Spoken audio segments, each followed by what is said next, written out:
മഹത്വത്തിലേക്ക് അവിടുന്ന് പ്രവേശിച്ചു, ഉദ്ധാനത്തിന്റെ മഹത്വത്തിലേക്ക് അവിടുന്ന് പ്രവേശിച്ചതുമല്ല നമ്മുടെ ജീവിതത്തിന് പ്രത്യാശ നൽകുന്നതായി മാറണം. നിരാശയിൽപ്പെട്ടു പോകാതെ പ്രത്യാശയോടെ ജീവിക്കുവാനായിട്ട് നമുക്ക് ദൈവത്തിന്റെ സന്നിധിയിൽ പ്രാർത്ഥിക്കാം.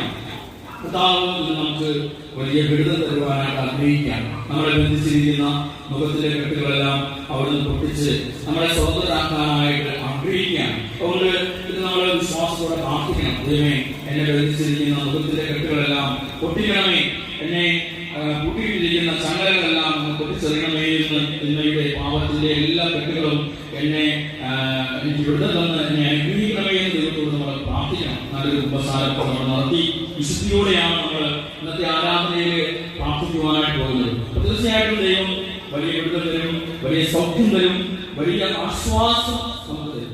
കർത്താവ് പറയുന്നത്, അധ്വാനിക്കുന്നവരും ഭാരം വഹിക്കുന്നവരും എന്റെ അടുത്ത് വരും, ഈശോയുടെ അടുത്ത് വരിക, ഈ കരമാളിൽ വരിക, ഇവിടെ വന്ന് പ്രാർത്ഥിക്കുക, വലിയ ആശ്വാസവും അനുഗ്രഹവും